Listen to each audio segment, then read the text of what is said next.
Make sure to thank the troops this Veterans Day because they do a lot for our country, like protecting our freedom. This is the Draft Utopia NFL Digest. Enjoy. Colts versus Jaguars. The Colts defeated the Jaguars 27-10 on Thursday night. Colts rookie phenom quarterback Andrew Luck ran for 2 rushing touchdowns, which led to the Indianapolis Colts victory over the Jaguars. Revenge tastes sweet at Lucas Oil Stadium. Oakland Raiders and the Baltimore Ravens. 10 points for Baltimore. Ravens get a field goal and a quarterback sneak by Flacco. Another 10 points for Baltimore, giving them a 20-3 lead. Darius Hayward-Bay catches a 55-yard pass. Torrey Smith has a 47-yard touchdown and a 20-yard pass from Flacco. The Ravens would lead 48-17 and would go on to win 55-20. Broncos versus the Panthers. Greg Olsen catches a 4-yard pass from Cam Newton. Now it's time for the Broncos to go on a scoring spree. Peyton Manning to Brandon Stokely, touchdown, 7-7 Broncos. Trindon Holiday with a 76-yard punt return, 14-7 Broncos. Matt Prater from 53 yards makes it a 17-7 game. Denver would lead by 2 touchdowns. Denver goes on to get the win. Bengals defeat the Giants 31-13. Yeah, I know that's kind of a cheap shot at the defending Super Bowl champions. They did defeat my New England Patriots in last year's Super Bowl. Eli Manning did put on a spectacular fourth quarter performance. He did help his team get a second Lombardi trophy. The bottom line is the Bengals just came into this game with a game plan. Andy Dalton had 4 passing touchdowns. Mohamed Sanu got his first career receiving touchdown, the rookie receiver out of Rutgers. Cincinnati was in high gear for this football contest, and the New York Giants simply came into Cincinnati unprepared. Welcome to the jungle, Eli Manning. That's all I got to say. Tennessee Titans versus the Miami Dolphins. The real major difference in this contest was the turnover differential. Jake Locker made his first start since his injury. Locker managed to go the entire game without interception while Ryan Tannehill threw 3 picks. Titans invaded South Beach 37-3. The major difference once again was the turnover differential. The Vikings win the turnover differential, which translates to their victory. Let's take a look at Chris Ransom's 3 fantasy players of the game. Third star goes to Adrian Peterson.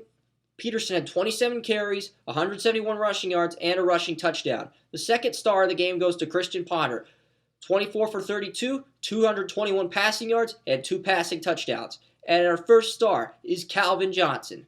Johnson had 12 receptions, 207 receiving yards, and a receiving touchdown. Congrats, Megatron.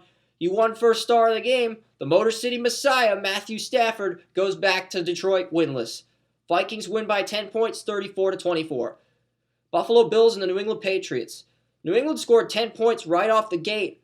Had some 1-yard, 2-yard runs. Fred Jackson with a 14-yard run to counter Woodhead's run. 17-10 Patriots. Body language Brady would navigate the field with those eye axis and cues, using his eyes like camera lenses to cheat his way to victory. Rob Gronkowski catches a 2-yard touchdown pass, and it's 24-10 Patriots. Scott Chandler uses a 3-yard touchdown pass. He catches that pass from Ryan Fitzpatrick, and the Bills cut New England's lead to 7 points. Danny Woodhead catches a touchdown, this time courtesy of quarterback Tom Brady. Patriots led 31-24 after 3 quarters. Fourth quarter, Steven Gostkowski gets a field goal to make it 34-24. But then the Bills respond with a touchdown, cutting the lead to 3 points. With Ryan Fitzpatrick's touchdown, Patriots are forced to settle for a 27-yard field goal, even though they want that touchdown to put the game away late in the fourth quarter. It's 37-31. Buffalo's driving downfield. They have the ball at their own 20-yard line. With about 2 minutes left, Ryan Fitzpatrick's making all the right throws. They recover a fumble. Despite the fact that they got no timeouts left, they run the ball out of bounds with Fred Jackson. They're in field goal position. They have it at New England's 6-yard line. And it looks like Buffalo's going to win this game. I'm so nervous that the Patriots are going to lose and blow it to the Bills after winning in Buffalo in such a dramatic fashion, such epic fashion, that I'm at a loss of words here. And then Devin McCourty saves the day and gets the Patriots the win they deserve. 37-31, New England wins. Atlanta Falcons and the New Orleans Saints. Atlanta entered the Louisiana Superdome with an 8-0 record. Atlanta goes up 10-0. Corey Ivory had a 56-yard run to make it 10-7. Then it's time for some tight end wars down in New Orleans. Jimmy Graham strikes first with a 29-yard receiving touchdown to make it 14-10 Saints. Tony Gonzalez follows that up with a receiving touchdown, which makes it 17-14. Then Jimmy Graham scores again with a 14-yard receiving touchdown from Breeze. Nice spiral on that pass by Mr. Drew Brees.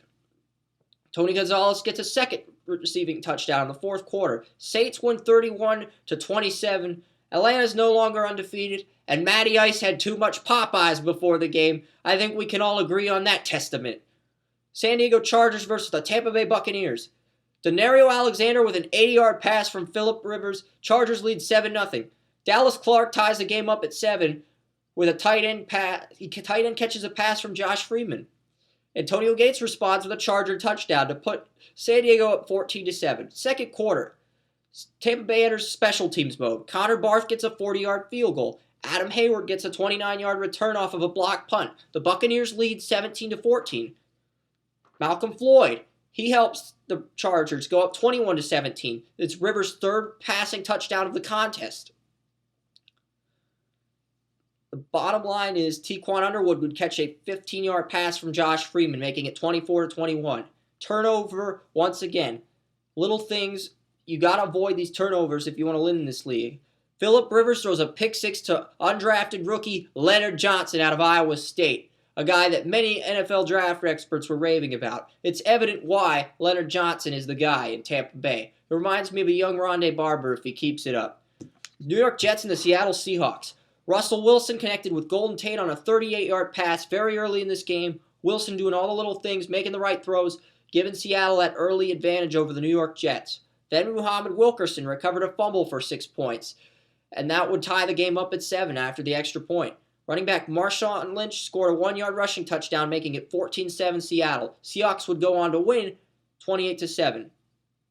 Is it time to start Tim Tebow? Yes. Tebow went 3 for 3. Sanchez went 9 for 22. I'm sick of all this Tebow mania, Linsanity hype. Next thing you know, we're going to have ransom phobia.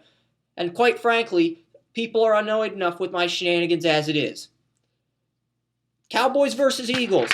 It really comes down to how Romo reacts under pressure. That dictates the amount of wins that the Cowboys get. Romo threw 2 touchdowns and no interceptions in today's contest. Nick Foles went 22 for 32, 1 touchdown, 1 interception in his first start after being a third-round draft pick out of Arizona. The Eagles responded better to Foles than they did to Vic. I think it's time to wing the season and start Nick Foles. If Foles doesn't work out, you can always draft a new quarterback and move up a few points in the draft standings. Rams versus 49ers. Brian Quick. He catches a 36-yard touchdown pass from Sam I. M. Bradford. Steven Jackson, the Rams running back, follows that up with a 7-yard run, putting the Rams up 14-0 in the first quarter. Kaepernick came into the game to replace an injured Alex Smith. The Rams led 17-7 heading into halftime. Kaepernick with a 7-yard run that cuts the lead. Frank Gore executes a 20-yard run, giving the Niners a 21-17 lead. Austin Pettis makes it 24-21. Then thanks to a touchdown pass from Sam Bradford. David Akers ties the game at 24 heading into overtime. Sam Bradford connected with Danny Amendola to start overtime. The Rams failed to score. Then the 49ers missed a field goal. The game ends in a 24-24 tie. It was so legit, it was insane. Chicago Bears and the Houston Texans in Soldier Field. This contest was a defensive struggle.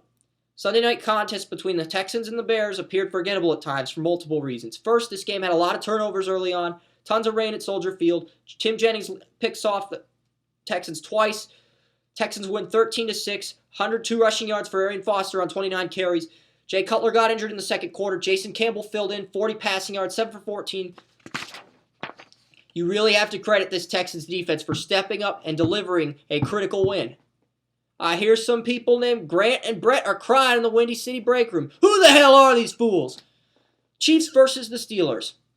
My former city that I lived in as a kid in second grade, Kansas City, versus the city that I currently live in, Pittsburgh. This Steeler team gets too much hype that I just decide to root against them for no apparent random reason. Who should I pick to win? Black and yellow. We got our tiger towel from North Allegheny and our terrible towel. Good night.